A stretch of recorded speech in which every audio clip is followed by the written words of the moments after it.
The first thing you should know about my friend Mrs. Filholm is that she's a trained voice actor. Over the past several months, Mrs. Filholm has laid down voiceover tracks for videos produced by a massive insurance company, and she's currently working on recording the audiobook version of Beyond Mama Bear. Lucky for you, there are going to be a lot more ways for you to listen to Mrs. Filholm. The next thing you should know is that you can hire Mrs. Filholm's voice for your project. In F. Scott Fitzgerald's novel, The Great Gatsby, Gatsby comments that Daisy's voice is full of money. The same is true of Mrs. Filholm. If you want to give your message a professional sound, look Mrs. Filholm up at lisalanefilholm.com. Geez, Andrew, thanks for the ad. You're welcome. I wonder if people are going to think I paid you to do that. I wonder hope if so. Lisa Lane Filholm is a sponsor of this podcast. The first thing you should know about my friend Andrew is that he grew up playing lacrosse. He says he wasn't very good, but knowing Andrew, I'll bet he held his own on the field and was an affable and supportive teammate.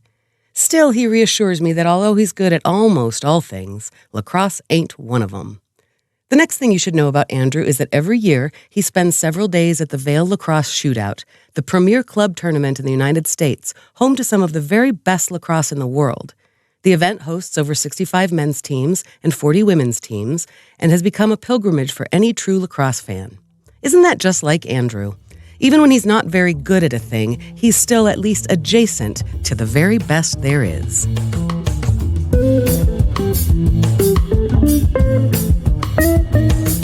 Welcome to Half My Age, a weekly show in which a 25-year-old adult and a 50-year-old child help each other make sense of the world.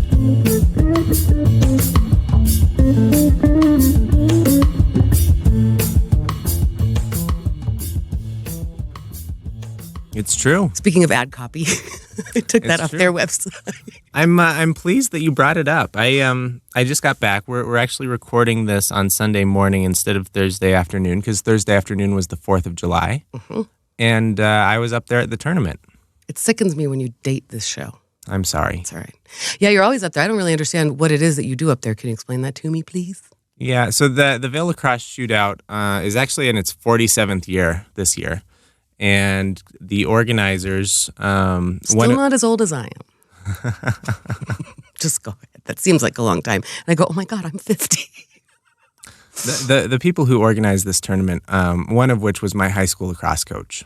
And he puts on the high school segment of this tournament, so the U19 branch of this tournament. So every year, my brother and I go up and we keep score, we keep detailed stats. One of the differentiators of this tournament is that we do have, full-time stats keepers for every game. We've got trainers on every field. It's just a very well-run tournament. So I'm watching games, I'm keeping stats, I'm doing the scoreboard.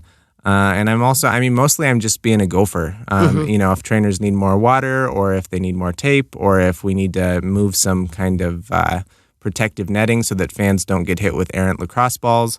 That's kind of my job. So I just go up there and I help out. And it's something that I've been doing for 11 years. So it's been a major kind of tradition. For July 4th, I'm usually in Vail at this tournament. And you're paid? No, I'm not paid. Interesting. But you get lodging? Yep. They take care of... And you get to be in Vail for 4th of July? They take care of food and lodging, and it's kind of like a little unpaid vacation. I see. Yeah, it sure is. And boy, this year more than ever, I think I've been noticing it lately because you've been up there, but this year more than ever, I just thought it seemed like everybody who had anything ever adjacent to do with lacrosse in my life was in Vail for 4th of July. They really are, especially in Colorado. Yeah. People travel from all over, and this tournament is high school age kids through, they call them Zen Masters, which I believe is the over 60 group. So, if anyone's still playing lacrosse in the adult leagues, they're going to be up there. Yeah, that's amazing. And also it surprises me that it's been in Colorado for 47 years because lacrosse feels like a relatively new, it doesn't just feel like it, it's relatively new in popularity in Colorado compared to the East Coast. I know that from back in the college recruiting days when I worked in admission for Colorado College, which only had it wasn't a Division I school at all. I guess a D3 lacrosse. I don't even remember. But all of the lacrosse players came from the East Coast, and then I kind of watched it burgeoning in Colorado. It's interesting that for 47 years it's been happening in Vail. I don't know what brought lacrosse to Colorado originally, but my father, who's roughly the same age as you, he played lacrosse in high school. Yeah. And it's always been known that there's no good lacrosse west of the East Coast, except for Colorado. Somehow we've had a weird little lacrosse population that became good and on par with some East Coast teams much earlier than any other part of the country. Right now, there's some lacrosse in California and there's some lacrosse in Texas, and they're playing catch up with Colorado, who's already on par with the good teams on the East Coast. Yeah, and your dad was on the forefront of that. Way to go. I don't believe I have ever watched an entire lacrosse game in my life. I think it's one of the most fun sports to watch because it is very fast-paced.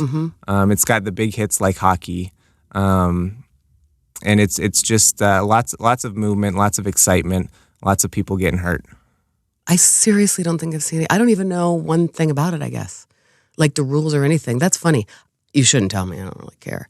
But that's interesting. I don't believe I've seen a whole lacrosse game in person or on the television. And that's kind of lame because I taught a lot of lacrosse players, and at Mullen High School, I generally kind of like those guys.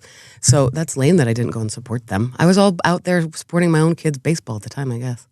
Right now, there's a new thing this year. It's called the PLL. It's a new lacrosse league that I think they just signed a big deal with ABC or NBC. So there's going to be a lot more lacrosse on TV this following year than there's ever been previously. So it might come into popular culture soon. It sure might, but I won't be seeing it because I don't have a TV. I don't either. Dude, I'm seriously so far out of the news. I think the only way I get news now is people's comments on Facebook, and I'm so that's a little bit embarrassing to admit, the level of my ignorance. In this house that I was staying at in this tournament, we were sharing it with a 16-year-old, and it was yuck. It was interesting. I mean, at this point, a 16-year-old is about 10 years younger than I am, so I'm learning all the things that I do that are old.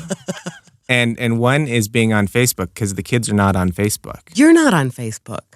I mean, I have a profile. Oh, no, I know the kids aren't on Facebook at all. But what continues to blow my mind, Andrew, is how many people still are. I do think it's generational. I would like to look at it, but like the number of things. Okay, stand-up comedy. You can't be not on Facebook. You wouldn't know what's going on in this town if you weren't on. It's Facebook groups, and that's crazy to me. There's another example recently of something like a subculture, kind of like somebody who is in the market, collects a certain antique speciality thing. Facebook groups are the way that they find them. That is so weird to me that anyone wants to be on Facebook. I don't. But I have to find out where open mics are happening. And I'm not kidding. It's weird. I got a comment a couple episodes ago. You mentioned that I was easy like Sunday morning, actually more like Thursday afternoon. And today it is Sunday morning. It is Sunday morning. Easy. Is it easy? Seems easy. Seems easy. Seems cool in the studio. Hasn't had a chance to heat up yet. I did get an air cooler, swamp cooler thing that we discussed last time, and it does cool this place down. It'll be better. It'll be good if we record in the afternoons again. That'll be good. Yeah, it is easy. Happy Sunday morning. Doesn't my yard look beautiful on a Sunday morning? Your yard looks great. Your yard looks great. Your neighborhood is, it's a lot less scary at 9 a.m. on a Sunday. There's no, all the zombies are still asleep, it seems like. Unless you go to Colfax. That's the stunning thing. I mean, I've discussed it, but that's the crazy thing. I know. It looks, really, in my backyard, birds are chirping and butterflies are literally swarming around. I think the woman who planted the flowers here before me, I think many of my flowers they attract butterflies because I've got, a friend of mine said I'm like a Disney princess. I just wake up and the butterflies are, untying the scarf around my head and the birds are pulling back so it is not unlike that because my bedroom's so pretty and the light is so pretty and there are birds and butterflies. I know in the morning it can seem like that, and then even at this time of morning you walk up 1 block away and it is, it's still raunchy. It's crazy. But it's feeling pretty good. I still do not have my fence. I will bet by the time this comes out, nope. Still won't have it. It'll be days away. I'm still got a couple more weeks to wait for my new fence to be installed, and I cannot wait. But other than that, things have been pretty good on Shakedown Street. Yeah, it's pretty, and everything. After a nice holiday weekend, everything's kind of got a rosy glow around it. I suppose. Boy, I saw some beautiful fireworks. I don't care. I don't want to talk about 4th of July. I hate when we go temporal at all. What do you got? What else do you have to talk about? I've got a whole list of things that you sent me while we weren't recording. Yeah, I Okay, I think that we used Slack pretty well for topics and then show notes. Nope. What did I call it? Follow-up is its own document. I don't think I did anything there this week. Oh, I haven't checked the follow-up document. I suppose you have it, Andrew. But I want you to tell me, you said there's big news on the skort front. What does that even mean? Okay. Well, this is all I want to say. I mean, because I don't think anybody cares about it very much, the reasoning behind it. But, I mean, this has been gradually, you've been hearing it unfold, Andrew. Over the winter, there were a couple of times that I wore, tights, leggings, and just didn't pull the skort up over. Which is funny because you are the biggest proponent of telling young women that tights are not pants. Yes, we have discussed it. Tights are not pants. I made a career of yelling that to young women and making them cry, and I still think that tights are not pants. You have to have a very, very thick kind of yoga pant, and you should cover your booty for the most part. And I know I'm wrong because tights are pants. I see it all over the place. But anyway, I have issues with you. It just has to be a pant. Not a tight. It can be a yoga pant, and I guess I'm okay with it. It's Anyway, so I discussed that over the winter there were a few times that I just thought, golly, it just feels like a lot to put on an extra layer. So I just want to announce that even now that it's summer, for reasons I'm sure no one wants to talk about, I think that my wardrobe now, I can safely say, involves skorts and a yoga pant. Because of reasons, here's what I thought, Andrew. Something's working for you. You say and a yoga pant? I got a yoga pant. Not or a yoga pant? I mean, those are the two things on my bottom layer in my closet. And up until now, I would have just said I only have skorts because the tights underneath, they're just underneath. But now I'm telling you, 2 to 3 days a week, I might go out of the house without a skort and more with like a yoga pant. So officially, that's my new wardrobe. It's a big deal. That's a huge thing. But what I realized is because at a certain point it became like a competition it was certainly a challenge to myself to see if I could do it for a year. Now I've done it for 5 years. Of course, I can wear a skort every single day. I like it. But I realized just because something's working for you, if at such time there might be reasons to reassess. Don't cut the ends off, the roast. Reassess. It's a self-induced construct that I'm living only with a skort. And what I realized, Andrew, this is what's boring to everybody, 50-year-old legs are not always that beautiful.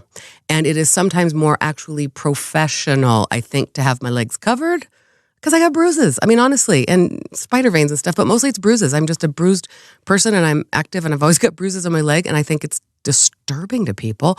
So I think in some cases, and I've been looking around and verifying this is true, like you can wear what is essentially a yoga pant and a blazer, and you are more professional than if you have bare legs. So I've added that to my wardrobe. And also same with performing. Sometimes if I'm up doing stand-up comedy, it just I think it's alarming. And so I've been using also a lot of leg makeup, if you want to go there, which I'm sure you know.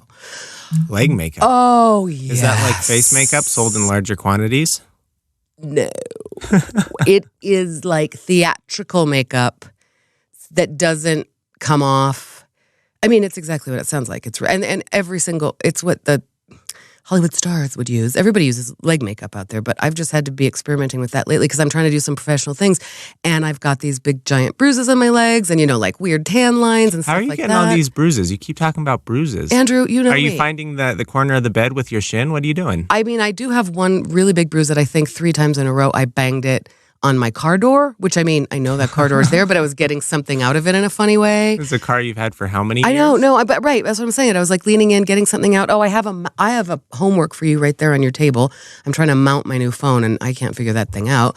I think it's when I was trying to install that I bumped my leg 3 times. I mean, I'm carrying stuff. I'm gardening. I'm stand-up paddleboard, and I bruise easily. I mean, and also you bruise more easily at age 50. I read a charming article on why that is, and it had something to do with the extra fatty tissue under the first layer of skin. So it's all real pretty at age 50.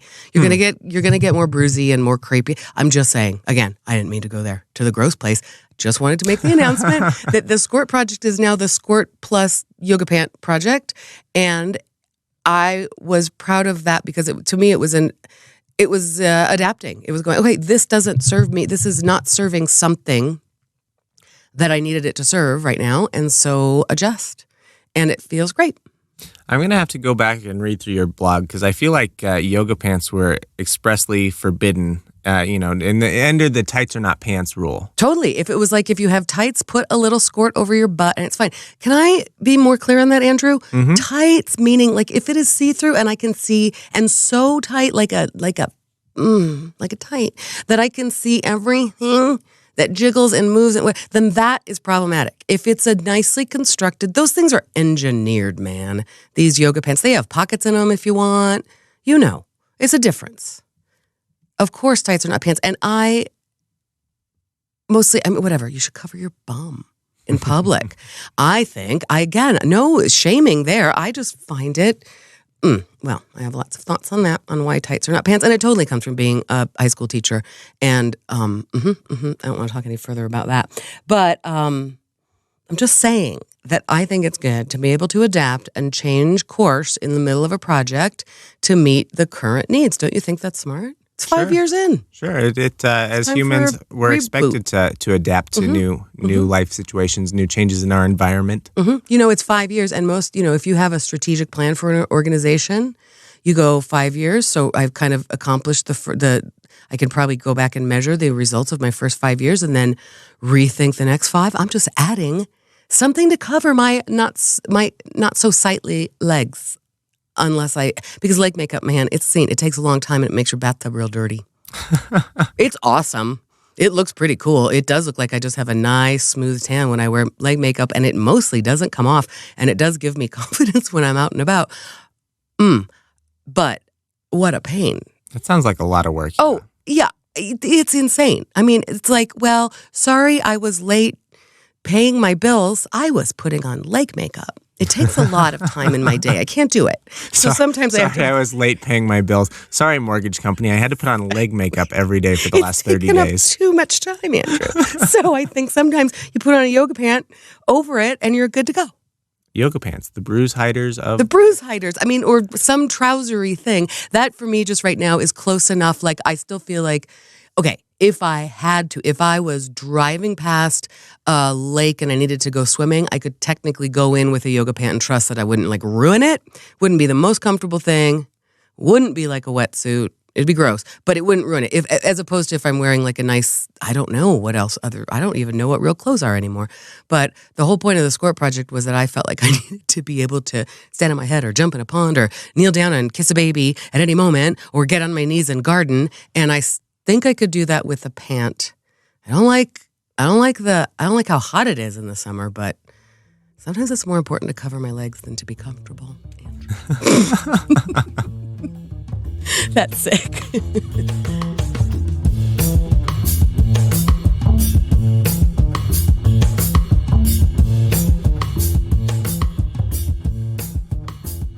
Oh, I did have one follow-up thing. Hit me with a follow-up. Only really it's topic because I don't think I've mentioned it before.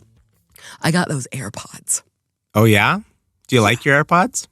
So much. I love my AirPods. So much. Andrew, for 2 years now, I've been thinking I needed something cordless. And I know for at least a year, I took regular pictures that I intended to do, like make a funny collage, and I never did, of why I needed them because I was just using little earbuds, with the cheesy the cheapest kind. And the cord was always so tangled. And I wash them, I throw them. I took regular pictures of the messiness of my cords or me trying to take a shirt off and the cord getting caught in it and me doing like a dance like I'm being attacked by bees. And it was such a scene. And I did not understand the elegant solution of these, what are they called? AirPods? AirPods, yep. They're great. Holy cow. Can I tell you, the instruction manual has about 5 words on it. It honestly just goes, just do this. And it does. It hooks right up with my phone. I am sure that somewhere in that manual or somewhere online, there is a whole bunch of user manual stuff that I can learn that it teaches me. Right? Like, I'm not kidding. I learned that if you tap this, it'll play the next song. Okay, that is me hitting that thing. I keep wondering what that noise is. Sorry, everybody. It's me. I got to stop touching that isolation filter. You know what I'm talking about? When you tap it and it's skips to the next song, or if you take it out, and then I think there's a thing where like if you take it one out and it just at a certain point it will start playing again in just one ear. Mm-hmm. Oh my God. But it like teaches you that. I didn't know it made that like kind of pleasant sound the first time I had had them in all day and it lost the charge. And I went, oh, I know what that is. It's sleepy. And I just walked inside and put it in that little case. I love them. I love them too. Delaney bought me my AirPods as a present more than a year ago, and I use them almost every single day. They're great for, going on a walk or whatever. But my pro tip, my cell phone works. I've got a tiny apartment. It's seriously small. And my cell phone works in one spot in this tiny apartment. But I'm a pacer. When I'm on a conference call, I am just walking around. I'm making tracks. Yeah. So I leave my cell phone in this part of the house where it works, and I just walk in my AirPods totally free. It's wonderful. It's perfect. You can talk on the phone that way? Mm-hmm. What? How are they getting your voice? The phone is on my desk. That's the place where it works. And the AirPods are connected to the phone via Bluetooth. So I can just walk around. It's a speaker? No. The sound comes through AirPods are headphones and How can microphones. They are? Yeah. It's a microphone? Yeah. You didn't know that? No. You can take calls on those things. Well, I do take calls on it, but I've been doing this. I've been holding my phone up, assuming that they're good. It's a microphone right there. I can just walk around and talk. Such an old. I know. And like I said, I didn't even bother reading. It's such an old. Yeah. And that's the thing. Of course, I've been taking calls. Oh, my God. But I thought that I didn't know that. Wait, they're a microphone also? Yes. How even is that? They just look like little tampons. Hanging out of your ears. That's what I've always thought. They just look like little tampons hanging out of people's ears. I don't like how they look hanging out of my ear. And the little case is a dental floss. It is a dental floss size case. But I love it. Oh, okay, cool. So no, I know that I can wander. That's so I can funny. wander. Well, Andrew, that's what I'm saying. It's teaching me. Probably I would have figured that out. Okay, thank you. So I can leave my phone in the house and walk all the way out here to the studio, and then it gets a little choppy on those headphones. But I can, and I don't completely lose it. Oh, it's wonderful. The sound is great. The ease and elegance of just like pop in, it shuts off. Right back to where I was playing something. Oh my God. It is one of the most Apple products that's come along in a long time, where it seems crazy elegant, and it's really good at what it does. And it's like, honest to God, intuitive. I would have figured out, you know what I mean? I would have inadvertently at some point figured out that that's a microphone also. But honestly, the way, I'm not kidding, it's teaching me that product, and it feels, it feels like an extension of my person, and it does feel Apple-y, which is nice. And that's exactly why I wanted to talk about it, because computer, not so much. Keyboard, no, thank you. But those AirPods are just wonderful. I want to ask you about your new phone, because the last time we talked, you had just got a new phone and you hadn't even set it up yet. You like it? Yep. Any major differences between this one and the last one? Heck no. Yeah, it's all the same. Yeah. It just was almost instant. And there have been a few things that I've had to go set up, new. There are some things that I think are preferences. I can't give you an example right now that I had set up on my old phone that I haven't on the. It's like, oh, interesting. So I set that up as a preference. You did that last week or 2 weeks ago about Slack going, I don't think I told it to snooze. Oh, yeah, I did, huh? So, it's stuff like that. No, very little difference. It is a tiny bit bigger, but it's fine. No, I feel like, yep, just the phone that works. It's a little bit bigger. I did get this cool pop socket. I like the blue color of your phone. I think it's a very pretty color. I do too. And then I put a little glittery thing over it. No, Andrew, that's the truth. I know it's bigger. I know the camera's better. I haven't done too much with the camera. It absolutely just feels like it. Yep, thank you very much. And it just downloaded everything right away. Picked up almost everything. Oh, I did have to go and resync to my speakers in the house. Mm-hmm. And then that, because I was so used to walking around with those AirPods that I just opened them and it went, hello, here I am. I was very confused about why my phone wasn't finding these little mini Jambox speakers that I use. And it was like, oh, because you have to tell it to sync. So I had to put the speaker in pairing mode and find the phone, basically. Mm-hmm. But I had forgotten about that. That's like the honest to God, that's been one of the only, like, oh yeah, I have a new phone. Rest of it, nope, don't notice it. Yeah, I think at this point, the new features in phones are so incremental. Mm-hmm. It seems like the phone I have today is pretty much the same phone I had 3 years ago. Mm-hmm. Oh, one sad thing that I've noticed, it does seem to have lost some of my memory on maps. Your memory on maps? Yeah, like it doesn't know home. Oh, sure. My map doesn't know home, but some things, I swear, features like that on Well, other you apps. gotta teach it. That's where the heart is, phone. Yeah, I know, exactly. And it'll get it. It'll get it here really soon. I think right now it thinks I live at Comedy Works. Because that's where you are late at night. Well, and that's where I keep kind of going on a regular. I'm sure, God, if OPSEC, you could just follow my predictable that pattern. Looks like a commute. Yeah, exactly. Oh, hey, speaking of 4th of July, which it's not anymore even close to it, on the 2nd of July, I suppose, I did a stand-up set at a club that is cool, and it's great, and the crowd was great, and it's right near Coors Field, which we know. I mean, you could either, like, the whole downtown is bustling right there, because it's about, the game is going on. Oh my gosh, anyway, point is, I got up, started my set, and the fireworks started. And I mean, we were 2 blocks away. Oh, not even lose them. I just went, oh, okay, everybody, why don't we go outside and watch fireworks? So we all went outside and watched the fireworks. I mean, and then it's going to go on for half an hour at least. And at one point, the host started saying, you guys just want to call it? Do we want to wait? What? And there were a couple of like civilians there who had said to me, you were funny. We wanted to see what you had to say. And so I was like, oh, dang, actual audience. So at a certain point when it felt like the fireworks were waning, I just kind of went around everybody that was standing out there. We were all kind of waiting and going, okay, yeah, fireworks. And I said, anybody who wants to listen to me tell jokes, I will tell them. I'm going to yell over the fireworks. I would rather do this than not do it, right? That's why I'm here. Mm-hmm. Let me take a shot. Let me see if there's anybody here. I'm yelling over fireworks. Obviously, it's not going to be great. And then in the middle of that set, the finale happened. I mean, it was just a reminder of this glamorous thing that I do, this performance thing where, it's a nice hushed crowd and my material is received so well. It's like, oh, the fireworks just go off. Oh my God. That was funny. Since I last saw you, I went to see Top Gun at Film on the Rocks. Oh, yeah. So at Red Rocks, they show movies every week during the summer, and they always open with a comedian. You saw Josh Blue.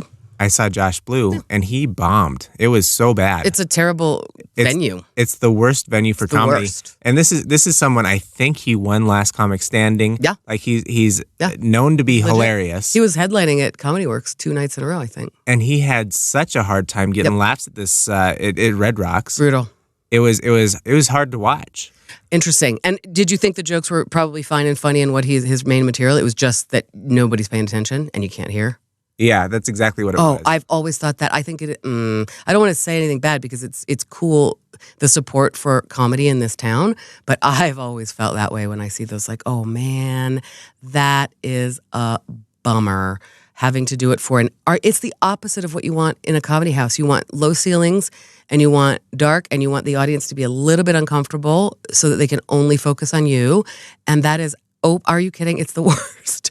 Open air, outdoors, other ambient noise. Oh no. It's funny to me how a comedian has so much control, right? They can tell their jokes exactly the right way. They can do everything, but they're still subject to the whims of, the environment and the audience, how they're feeling that day. And yeah, the fireworks.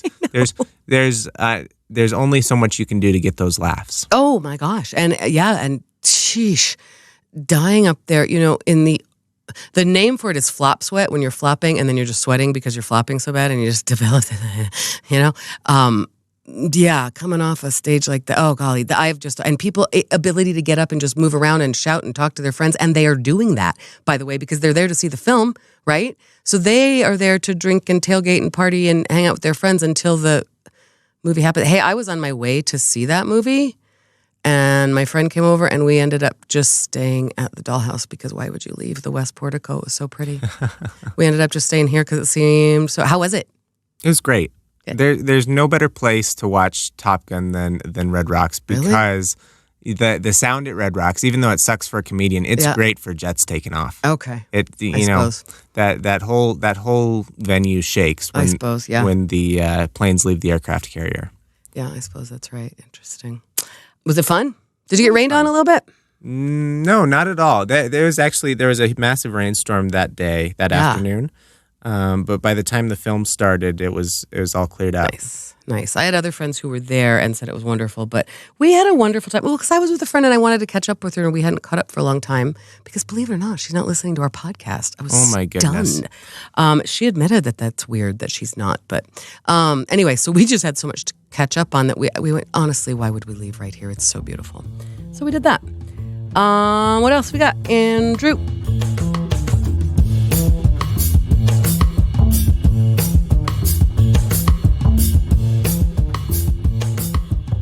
Oh, you wanted some help thinking of a new role model for parents of 20-somethings. Let's do the new role model portion of the show. So, yeah, there's one burgeoning in my mind. People have said to me for a long time. So I do the role model every week on our show that I pull from my book, Beyond Mama Bear, How to Survive the Balancing Act of Parenting Teenagers. When I was writing that book, my friends who were ahead of me in life said, just wait until they're in their 20s. Because it gets better, it gets different, but it's still hard anyway. And it's been interesting, and it is interesting. My kids are barely in their 20s. One thing, here's the role model that I think I need to find. I'm just going to ask you to help me find the right character. I feel very much right now that my job is to, they're in the oven baking, and when something delicate is baking in the oven, you don't want to open that door. You don't want to jostle anything. You just need to stop looking at it. Just leave it to do its business. And so maybe it's just a pastry chef or something, but this is what I feel like is required from me right now with my own children. There is a certain amount of distance and something that is real hard for me. And I think it honestly just takes patience and to trust that it's okay. Come around. It's not exactly right, but it makes me think of Sergeant Shultz from Hogan's Heroes. He's I see nothing, I know nothing, and you just let them keep doing whatever they're doing. It's not that I say nothing or know nothing. It's the patience. I mean, yes, kind of, but it's not that exactly. It's like it's the patience to just sit back and see, know, or don't know, or whatever, and just trust that it's something about that oven. You're a Buddhist. You're watching all those 20-year-old things happening and going by, acknowledging that they that they happen, but being content to not intervene. Watching the little ships go by. Yeah, that's part of it. Absolutely right, and it certainly must go in the honor section of the book. I would think this character and I've been noticing it since my boys were out of the house. Right, it's like I can see that what you're about to do is literally. I can see how it's going to happen. I can see how this is going to go down. I can see the pit of vipers you are about to step into. And the one thing that is clear to me is that it will not help if I tell you, hey, I can see the pit of vipers you're about to step into. Don't do that. They literally will not take it from me or from those in authority. They will not take it from those against whom they are actively rebelling, as you once said. But you can just see, oh God, I literally can see the patterns, and it does not. The one thing they don't want is a lecture from me, and it is not my job so much anymore to step in and save them. Mm-hmm. So it's a lot of sitting on your hands. Sure. Yes, it is the Buddha. It is like letting the ship sail away, just letting the thoughts drift off, or letting the water move by and not being part of that. There's also something about that baker metaphor, right? Like putting him in the oven, and here's the thing: trusting. It's not just an abdication of I have no control, I have no part of your lives. It's trusting that this is part of the process. The important part is that you don't jostle. The important part is that I don't jostle. It's active waiting. You're actively not jostling them. Mm-hmm. Yeah. Mm-hmm. So Buddhist. I mean, yeah. I don't know. I'll have to noodle on that one for a little bit. If listeners, if you have any input, how would they find us, Andrew? Well, they'd have to send us an email at HMA, that's H is in half, M is in my, A is in age, at Slova, SLOV is in Valerie, A, SLOVA.app. HMA, Alpha Papa Papa. Alpha Papa Papa. Don't you think that it would be easier for people to communicate with us? We can cut this, but maybe we should have a Facebook group. And I did start that Instagram thing, but I've never done anything with it. That's probably easier for people to reach out to us on that kind of thing than who sends an email. I don't even send an email. You don't send emails? Well, you work in a place where people send email. You're telling me you don't send email? No, of course I send emails, but I don't. You know what? I have never sent an email to John Roderick, a podcast that I'm a big podcaster of whom I am a big fan. I've liked his stuff on Instagram. I even sent him a link to something on Instagram once. Mm-hmm. Right? I just think that that's the more likely way that people will be in contact with people they listen to in a weird way. They're welcome to reach out to us however they want to. I think we do have that Instagram account. I think it's Half My Age Podcast with underscores between all of those words. It is? I think so. What did you? I mean, you set it up. I know, I don't remember at all. Let me look that one up. Yeah. Okay, so we've got that, and then maybe whatever. I just think that's something to discuss because I just think that specifically Facebook, which we have aforementioned, we hate it. That's where people hang out. Half My Age Podcast underscores between each of the words. That's exactly right. Cool. Check it out, listeners, and let me know what role model and if that resonates with you, and what is that like? Yes, it's like the active sitting on my hands actively and praying for them a lot and sending them good wishes and trusting that all that I have taught them over the years is going to, whatever, that I have put all the right ingredients. This cake just needs to bake right now. And it's best if I don't even turn on the light to see if it's baking. Just leave it alone. Go back and check it at the end of the cook time. You're not really a baker. I am a baker. I do a little bit of baking. And it's funny you brought up oven lights because I just replaced the oven light in our apartment. You did? Yep. You just saw that it was out and you went and got one and replaced it? Sure did. I replaced a light in the string of lights in my west portico and it did not seem to work. That's bumming me out. That's frustrating. I know. I've been doing a lot of that kind of thing, going, getting a thing, and then bringing it back, and it doesn't, still a lot of trips to Home Depot. You mentioned to me recently, though, that you've actually been cooking. Yeah, I've been doing food. A little bit of cooking. We did HelloFresh for I don't know how many weeks, maybe a couple months. Don't say their name again until they sponsor us. I'm just saying. Well, it's a mixed review. It's a what? It's a mixed review. A mixed review. Okay. HelloFresh was great for bringing us up out of our anxiety, our cooking anxiety. Oh, interesting. And the food was pretty darn good, and I consistently was surprised at how easy it was to put together and that sort of thing. It was a great little experience, but I got so sick of risotto. On the don't you have choices? The vegetarian HelloFresh, you don't have choices. If you want 3 meals a week, you got to take whatever 3 meals the vegetarian options are. So it's consistently like risotto and some you're eating vegetarian now? I eat vegetarian when I eat with Delaney. Okay. But last night we went out to a pizza place. We got pepperoni on half the pizza. Right. Okay. So you're not vegetarian, but she is. So of course, when you're ordering, you're having dinner together, you're going to go the vegetarian option. Okay. You got so sick of risotto. God, if I had a dish of risotto right now, I'd be so happy. I love risotto. Was it good? It doesn't matter. You got sick of risotto, so you branched out into making your own food, which to me makes a giant amount of sense. Yeah. Yeah, so now, we kept the HelloFresh recipes we liked, and they actually publish them on your website, so you can make them without ever subscribing. And then we've added a few of our own. And I also strong recommendation for the app Paprika.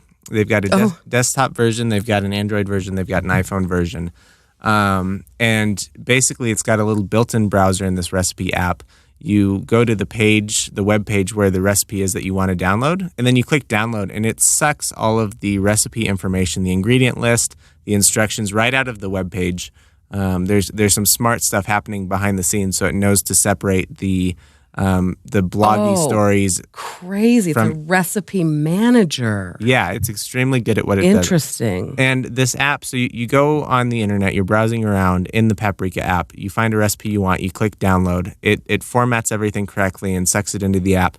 And then you can go and say, add these ingredients to the grocery list. And it just goes through the whole recipe and it adds it all. And you can check or uncheck the ones you need to buy and don't need to buy. That's pretty dreamy, man. It's super dreamy, and I think the organization part of cooking is where I struggle the most. That's funny. I think it's where I'm the best. Picking the recipes, making a list of the ingredients needed, and getting exactly what I need at the store and not something else is my biggest problem. So this app takes a lot of the pain out of that. Can I suggest something? Yeah. And you'll probably get here naturally. Here is the kind of recipe management I prefer. Pantry management, when I said the organization part, what you just said, oh no, I'm not good at that. I lose my paper list. To this day, I don't keep a grocery list on my phone or something smart, and I take a paper list and lose it halfway through my trip to the store. This happens half of the times. So I don't mean that kind of organization. What you need to do is identify what's in your larder, and you need a list of all of the things you have on a regular basis in your home, in your pantry. And then honestly, I like to shopping list off of that, because eventually you will know we have olive oil and risotto rice in our larder. You know what I mean? Like you will, I guess. But then, and that's the other thing. What I read recipes when I was younger and full cookbooks and cookbooks about like how things work. And now, I rarely ever would cook from a recipe. Baking you have to because it's chemistry. I would rarely ever, if I wanted to make whatever, I would pretty much know how to do it, or I might go and look up like, how do you make, what are the actual ingredients of some specific dish? I mean, I'm not saying if I made chicken tikka masala, but that's not, I mean, I don't know. I just like, I rarely cook from a recipe, but you know what your staples are, and then you know that you also need to always have in your larder dark chocolate because it's in this one sauce that you make, right? So eventually you'll probably get there, I guess. You're building up what your we are building up. Yeah. We're trying to figure out what those go-tos are. And like right now, it's, we come up with 3 things we want to make during the week. And then kind of other things we can make with the leftovers of those things or the unused ingredients and that sort of thing. So we may go get a whole bushel of basil to make some pesto.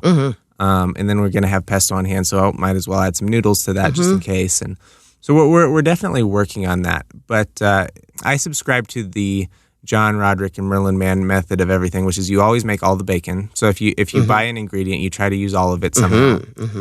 So I'm like recently with this new non-HelloFresh kind of world, I'm getting a lot more of that experimentation. I'm getting closer to what you're describing. Well, yeah, you are, and naturally you will, and right. And so what it is that you will identify, and I really did when I was in my 20s, typed up a list of here are the things that I always need to have in my closet, in my pantry, and it was by refrigerator items and flour, sugar, baking, all of that. And then you cook like a beautiful French chef, because then what is in season guides your plate, or what looks good at the market that week. Like, oh gosh, chicken's on sale. We're having something with chicken. Or those, you go to the actual farmer's market. Ooh, I should go today. It's Sunday. Oh my God, I love those mushrooms. Colorado fungus. Fungi. Oh my gosh. That. You bring home some beautiful something from the farmer's market or from your own garden. And right, or you harvest a bunch of basil from your garden and you go, it is now pesto season. That's right. And so, at that point, you will have in your larder the olive oil, probably the pine nuts, and probably the hard Parmesan that because you know that pesto is something, whatever, or because you use all of those ingredients for a bunch of other stuff as well. You'll get it. That's a fun thing. I think that I remember the days of sitting around talking with a partner about, hey, what do you want to eat tonight? And what, does that recipe look good? Should we try it? That is so far in my memory that I can barely remember the excitement of that. Now it's like, oh, God, Andrew, food bums me out. It's definitely a mood thing with me. Some nights I don't want to cook, but there's this one guy on YouTube I've been following for a month or so now, and his YouTube username is Alex. And the channel is called Alex French Guy Cooking. And it's just this super passionate, goofy guy. And he's built a workshop. It's mostly more of a workshop than a kitchen. But he gets on a tear just like you and I do, where he's like, I'm going to make the perfect croissant, or I'm going to make the perfect whatever. And then he goes through the trial and error process of finding this thing. So I think like the croissant series is 5 videos about what works, what doesn't work. He goes and interviews some people in a French bakery and how they make theirs and why it's important that you let it sit for a day. And it's super interesting, and it scratches a food itch that did you ever watch Good Eats by Alton Brown on Food Network? I mean, a little bit. I like when you take the food stuff and you mix it with a little science. I love that. Like and I will respect and sometimes go to an Alton Brown recipe. Like, how do you make the best hash browns? What are the tricks? Because he has done the science, right? Love that. That's exactly what this is. Yeah. Here's where I get confused, and I have always been this way. I even know people who are like, hey, because I've done this myself. P.S. In my mind, it takes a crock pot and a smoker. Making Chipotle meat at home, from the like, oh my God, these burritos taste just like Chipotle, or oh my God, this croissant is just like a French bakery down the street. My feeling is, why would I want to? I want to go to the French bakery or to Paris to get a good croissant. I want to go to Chipotle to get Chipotle meat. I've never quite understood that. I want to replicate a commercial thing. I just like the project aspect. I like that I'm with you. And watching these videos, this guy looks cool. I'm looking at his thing. That part, the project of it, I totally, totally get it. But when people do that, I don't know, with their whole lives and I don't know. It seems, you're right. It's a project. For me, cooking is becoming, I'd like to learn to weld, and I'd like to do all these other things that require a whole lot of gear. Mm-hmm. But I've already got a kitchen, and I've got almost all the pots and pans I need. And that is fun and easy to buy gear. It's a very accessible hobby. It is. It's very fun, and then it is fun to drop a lot of money onto a good knife or a mandolin, good kitchen tools. That I definitely went through that in my 20s. Absolutely, and I think that was exactly it. I couldn't afford to buy a house.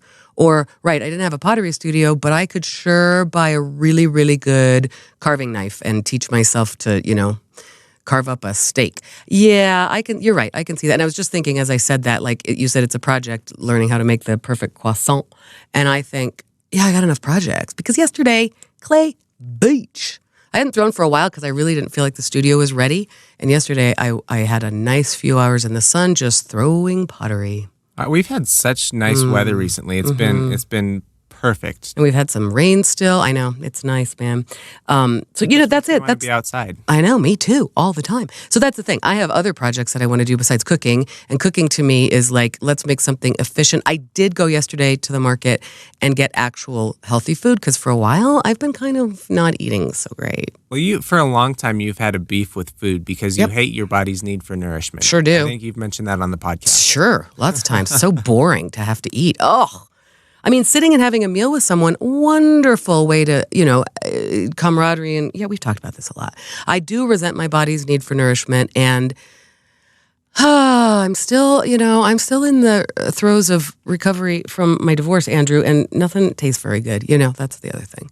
I think that's part of it. But I'm often, I got projects to do that aren't cooking, and having to cook just seems so annoying to me. So lately I've been either grabbing stuff, also living alone. That's funny because talk about wanting to go through everything, cook all the bacon. Mm-hmm.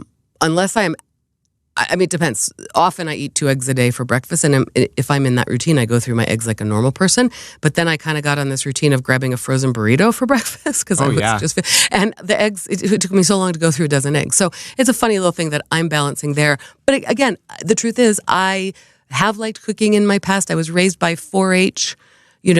Parents. I learned to cook and bake and won awards for my prowess in the kitchen. I will be doing something with a bunch of raspberries, God willing, because my raspberries are starting to come out on that giant bush. And I do have some produce, hopefully, in my garden. So in the fall, I will likely can cucumbers or something like that.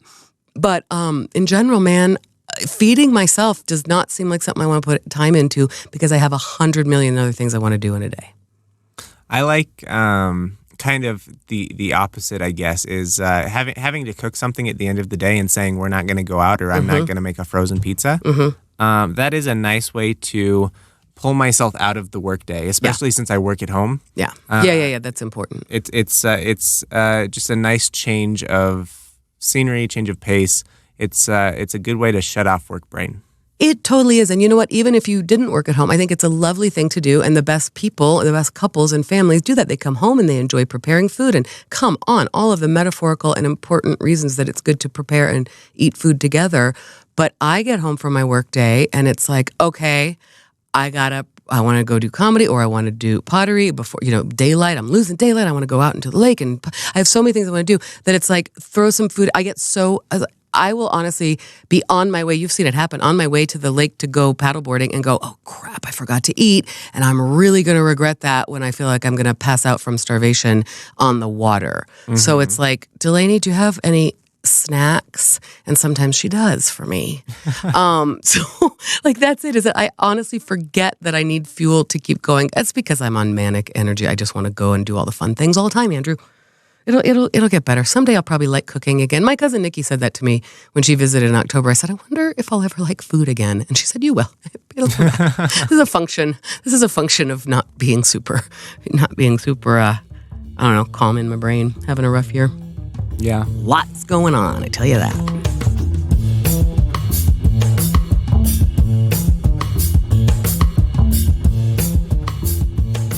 Well, if you ever need someone to cook for, I'm always hungry. You are always hungry. You will my best almost. quality. It is. You will almost never. It's also been helpful over the years when I am having a bad day and I order food at a restaurant, and then I just look at it and go, I don't want to eat it, and then you'll just eat it. I'm like, you gonna finish that? Exactly. I can't. Why did I order a hamburger? I'm too sad. I don't want to eat anything. And then you eat the hamburger, so it is handy to have. Yeah. I wonder how long that'll last. I think that goes away as you get older. I think my older brother, who's 4 years older than me, I think he's just coming to the other side of that. Is he? Yeah. And is it because, does he actually feel like he's less hungry, starving all the time? Or then is it just a matter of now you're going to pay for that because you're going to have to work harder to stay in shape? Probably both. Probably both, yeah. I'm hoping, like, I can sit down and finish anything that's on the plate in front of me, partly because my parents made me that way. They turned me into this monster. And if I do leave something on the plate, I feel guilty about it. Right. So my biggest issue right now is trying to remind myself not to put so much goddamn food on the plate. Is there any food you don't like? Like if it was on your plate, you wouldn't eat it? I will always finish everything on my Everything. plate. Yeah. And I'm not a very picky eater. No, you're not. You're not a very picky eater, but seriously, is there any food that you hate? Not that comes to mind. I mean, there are certain things that I will always order, and certain things I'll avoid on a menu. But if that's what we're having for dinner, I'm gonna eat it. Like what? Liver and onions? I've never had liver and onions, but I'd eat it. I like liver. When I go to the Brazilian whatever barbecue or whatever, the big meat. I'll eat the chicken hearts. I don't care. Sure. Yeah. I don't care. I'll eat it. I'll do it naked. Bring it. I'm a little more hesitant with different kinds of seafood. I'll eat all the normal stuff. I'll eat salmon, tuna, eel, whatever. But once you start getting into kind of creepy crawl like sea urchin, that kind of scares me because I'm a Colorado boy. There's no water within 1,000 miles of here. Don't you wish that we had an ocean? Yeah, I don't know. Seafood's never been something that I crave. I just want to go swimming in the ocean, Andrew. You know. Yeah. You know how it is. Do you have any jokes that you're workshopping? Because I always love that, Andrew. And I could maybe take it to the open mic. I want to go up tonight maybe, but I don't think I have anything funny to say. I'm trying to decide, okay, let me workshop this with you. I'm trying to find the funny in Alzheimer's disease. Yeah. I don't think I have anything for a set. I did write something down last night. I'll have to go check because I thought maybe it's this. I'm not there, but there's got to be something funny in there. We might have crossed over into it when my father took the just the handset of their phone, portable phone, old school, and he was an engineer, so he's always tinkering, and he very carefully unscrewed it and took off the back piece and took out the battery and filled it with peanut butter. He did that? Yeah. So that's what I'm saying. It might be getting a little bit funny. That's pretty funny. I've heard sets about Alzheimer's before, and usually I think people focus on the everything's new aspect of it. Yeah. Totally right. It's an improv game. But here's what, as one of the comics in Denver says around here, yeah, but improv sucks. So that's a true story. But filling the phone with peanut butter, that's not funny like for stand-up. It is funny. It is funny. It is pretty funny. So anyway, you have any jokes? Seemed like you were thinking of one. So on this tournament, surrounded by old men the entire time, all these organizers. So I heard a million jokes, most of which are inappropriate. Oh, not dad jokes. Some dad jokes. I'll have to think about it, and I'll have to ask my brother because he was there the whole time listening to all the jokes too. And I'll get back to you. Maybe I'll have something for you next week. I mean, I need something to take to that mic, Andrew. So take me there. The other thing is I don't want to share too many of my my pure gold jokes with you because you're going to steal them, and then they'll be your jokes. Right. Why do you care? Because. You can still tell them. It's like Kramer and who was it? Mr. Pitt tried to bite Kramer's stories, and then Kramer wanted him back because he didn't have anything to tell anymore. I want that story back. That's my story. That's exactly right. Back. I don't care. I'm probably not going to talk about it on open mic. And by the way, when I'm doing open mic, the good news is nobody is listening. And sometimes there's fireworks. So, we're just fine. Continues to be, real funny, bringing a taser, though, to the hang. Last week, there's this guy who's like, have you blasted anyone recently? No, but last week this came up and it was brilliant. He goes, hey, Lisa, if I get someone to do it, will you tase them on stage? I was like, heck yes. Yes. And then the interesting thing to me, so then it became a thing, right? Like, will you do it? Will you do it? And it became a funny thing. Like, hey, this guy agreed to do it. And he's like, no, I definitely didn't. And then one guy was saying, I will do it for money. And then it became, how much money would it take? What if we crowdfunded it? Crowdfunded right there. What's the magic number? This guy said he would do it for $50. And I went, I'll give you $50 right now. And I don't think he meant it. And then crowdfunding, he said it would have to actually be 100. And I encouraged him to do more. Okay, here's the thing. The best thing about working with all those comedians is they're all broke. Oh, yeah. Yeah, they're happy to do anything for money. No, but here's the funny thing. None of those comics wanted to... By the way, they're not all broke. I think some of them would resent that. Some, including me. None of them actually wanted to do it. But then it created a bunch of stories like certain guys who had tried it before, they've been tased, or they've tased people. So there's a lot of discussion about it, but 0 people actually wanted to do it. A couple of nights later, I'm with 2 data scientist guys from my workplace, and one of them leaned to his girlfriend and said, "Is it okay with you if Lisa tases me in the parking lot?" Like, he really wanted to do it. Those guys couldn't wait to do it, wanted to try it. Interesting that comics who you would think would be out there on that edge, they were like, no, thank you. I feel like comics know the pain of being tased. I guess. Whereas the data scientists, that's exotic and new and exciting, and because comics live the pain of being tased every day. Sure. Yeah, I know. I think that's maybe exactly because right. they've actually been tased before. Oh, well, some of them haven't. Some of them haven't. It was a funny thing. I just think it's that maybe they understand that maybe there's enough pain in every day. I don't know what that was about, but it was seriously funny because to a man at that comedy show, they all were like, no. And to a man at a party with my workmates, they were like, I'll try it. No, I really do want to try it. I've done it before, but that's funny. So I guess it's a kind of thing. It's a binary thing. And maybe that's something that we should start asking people when we meet them. What are your feelings on being tased versus not being tased? What's your number? How much would it take? Right. And maybe that tells me something about their personality. You know, because you're out there, Andrew, you're trying to figure out who people are in this world. That might be like on a date, you ask certain questions. That might be a good one. Actually, that would be a pretty good one. Would you get tased or not get tased? Like for recreation? Would you like to get tased? Because I'm telling you, these guys from my work were like, they wanted to get tased. They were very interested in the idea of it versus the people at the comedy club who were like, nah, brah, not doing it. Huh. So it's a kind of person. It is a kind Look of how person. much we're learning about humanity here on the podcast, Andrew. We always do. Because that's the ruckus that this is, right? That's bringing the ruckus. You didn't make me cry today, so no ruckus brought.